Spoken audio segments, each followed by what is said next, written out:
నమస్తే ఆంధ్రప్రభకి స్వాగతం. నేను ప్రియా కౌశిక్.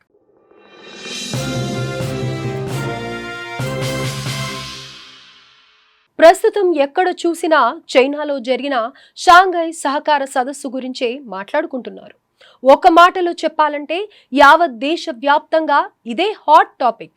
అందరి దృష్టి ఆ సమావేశంలో పాల్గొన్న భారత ప్రధాని మోదీపైనే ఉందని చెప్పుకోవచ్చు. దీనికి కారణాలు లేకపోలేదు. అసలు ఆ ఎస్సీఓ సదస్సులో ఏం జరిగింది, ఆ వివరాలేంటి అనేది ఒక్కొక్కటిగా తెలుసుకుందాం.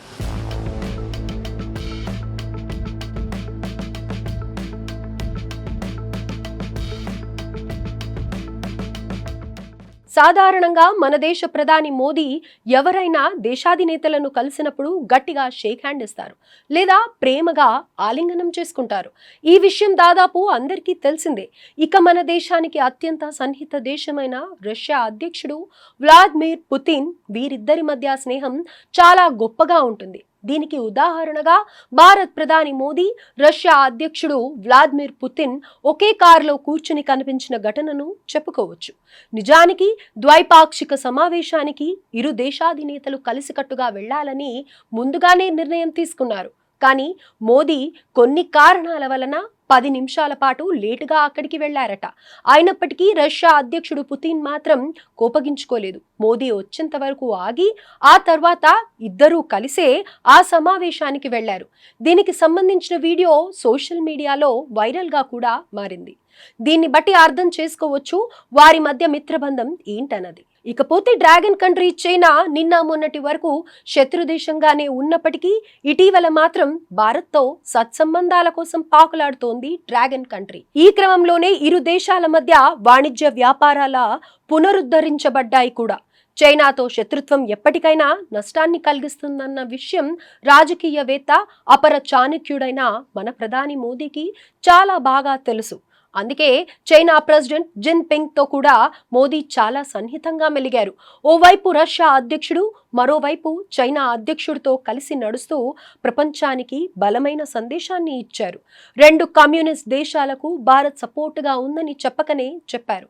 ఇది వెస్టర్న్ దేశాలకు అసలు మింగుడు పడని విషయం. ప్రస్తుతం ప్రపంచమంతా 2 భాగాలుగా విడిపోయింది. ఒకవైపు రష్యా, చైనా వంటి దేశాలుండగా రెండో వైపు అమెరికాతో పాటు కొన్ని వెస్టర్న్ దేశాలున్నాయి. అయితే వీటిలోనూ కొన్ని దేశాలు అగ్రరాజ్యం అనుసరిస్తున్న తీరుపై తీవ్ర వ్యతిరేకతను వ్యక్తం చేస్తున్నాయి. మరీ ముఖ్యంగా యూరోపియన్ దేశాలు ట్రంప్ పాలసీలపై విసిగెత్తిపోయాయన్నది బహిరంగ రహస్యం. కానీ అమెరికాను ఎదిరించలేవు. ఇక భారత్ విషయానికి వస్తే మనం ఎటువైపు నిలబడతామని యావత్ ప్రపంచమంతా ఎంతో ఆసక్తిగా ఎదురు చూస్తోంది. ఎందుకంటే భారత్ ఏ పక్షాన నిలబడితే ఆ దేశాలన్నీ మరింత బలంగా ఉంటాయని భావిస్తారు. ఒక మాటలో చెప్పాలంటే ఆ దేశాలన్నింటికీ పెద్దన్నలా భారత్ నిలుస్తుందన్నమాట. అందుకే ప్రపంచ దేశాలన్నీ మన దేశానికి చాలా ప్రాధాన్యత ఇస్తాయి. అంతేకాదు ట్రంప్ టారిఫ్లతో విరుచుకుపడుతున్నప్పటికీ ఏమాత్రం పట్టించుకుని భారత్ తన వైఖరిని తేల్చి చెప్పింది. ఈ క్రమంలోనే మిత్రదేశమైన రష్యాతో పాటు చైనాతో అనుబంధాన్ని పెంచుకుంటోంది. ఇక కొన్ని నెలల కిందట చైనాలో ఎస్సీఓ మినిస్టర్ లెవెల్ మీటింగ్ కు మన దేశ రక్షణ శాఖ మంత్రి రాజ్నాథ్ సింగ్ హాజరయ్యారు. ఆ సమావేశంలో పహల్గామ్ ఉగ్రదాడి గురించి తెలియనట్లుగా నిర్లక్ష్య ధోరణిని అవలంబించారు. కనీసం ప్రాణాలు కోల్పోయిన వారిపై సానుభూతి కూడా చూపించలేదు. ఈ కారణంగానే భారత్ కలెక్టివ్ అగ్రిమెంట్ పై సంతకం చేయడానికి నిరాకరించింది. కానీ తాజాగా జరిగిన ఎస్సీఓ సదస్సులో మాత్రం పహల్గామ్ ఉగ్రదాడి గురించి సభ్య దేశాలు చర్చించాయి. ఆ దాడిని ఖండించడంతో పాటు ఉగ్రవాదంపై చేసే పోరాటంలో తీసుకోవాల్సిన చర్యలపై దృష్టి పెట్టాయి. ఇది మన దేశ దౌత్య విజయమని చెప్పుకోవచ్చు. గతం తరహాలోనే ఎస్సీఓ సదస్సులో పహల్గామ్ దాడి గురించి చర్చ జరగకపోయి ఉంటే అగ్రరాజ్యం ముందు మన దేశం తలదించుకునే పరిస్థితి వచ్చుండేది. వెస్టర్న్ దేశాలన్నీ చులకనగా చూసి ఉండేవి. భారత్ను ఒక ఫెయిల్యూర్ దేశంగా చూసి ఉండేవి. కానీ ఈసారి ఎస్సీఓ సదస్సులో పహల్గామ్ దాడిపై చర్చ జరిగింది. దీంతో ఆయా దేశాలన్నీ సైలెంట్ అయిపోయాయి. అంతేకాదు భారత్తో రష్యా, చైనా స్నేహబంధం అగ్రరాజానికి ఓ చెప్పు దెబ్బలా ఉంది. ఇక ఈ సమ్మిట్లో కీలక అంశాలేంటో కూడా ఒక్కసారి చూద్దాం. అంతర్జాతీయ శాంతిని కాపాడటం అనేది ఎస్సీఓ బాధ్యత. సో దానికోసం దేశాలన్నీ కలిసి ప్రయత్నించాలని ఒకే మాట మీద నిలిచాయి. కొత్త గ్లోబల్ గవర్నెన్స్ మోడల్ అన్ని దేశాలు ప్రపంచం మల్టీ పోలార్ సిస్టమ్ వైపు వెళ్లాలని అంగీకరించాయి. అలాగే ఎస్సీఓ డెవలప్మెంట్ బ్యాంక్ ఏర్పాటు చేయాలని డ్రాగన్ కంట్రీ సలహా ఇవ్వగా మిగిలిన దేశాలన్నీ దానికి సంఘీభావం తెలిపాయి. దాంతో పాటుగా ఆర్థిక సహాయం చేసేందుకు కూడా సిద్ధమయ్యాయి.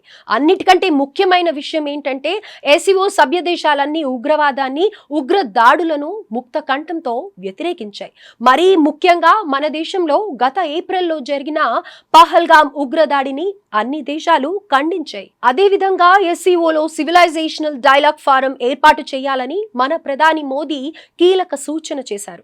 దీని వలన విభిన్న సంస్కృతుల మధ్య సంబంధాలు పెరగడమే కాకుండా ఒక సంస్కృతి గురించి మరొక సంస్కృతి వాళ్ళు పూర్తిగా తెలుసుకునే అవకాశం ఉంటుంది. అంటే ప్రతి ఒక్కరి సంస్కృతి సాంప్రదాయాలను మనం గౌరవిస్తూ దాని గురించి క్లియర్ గా తెలుసుకోగలం. మొత్తంగా తియాన్జిన్ డిక్లరేషన్ తో ఈ ఎస్సీఓ సదస్సు ముగిసింది. ఏదేమైనా ప్రస్తుతం మన దేశానికి అమెరికాకు మధ్య సంబంధాలు కాస్త చెడ్డాయనే చెప్పాలి. అయితే ఇక్కడ ఎవరూ శాశ్వత శత్రువులు కానీ శాశ్వత మిత్రులు కానీ ఉండరు. సో ట్రంప్ ఇప్పటికైనా తన వైఖరిలో మార్పు తెచ్చుకొని పద్ధతి మార్చుకుంటే భారత్ అమెరికాతోనూ స్నేహాన్ని కొనసాగించే అవకాశం ఉంది.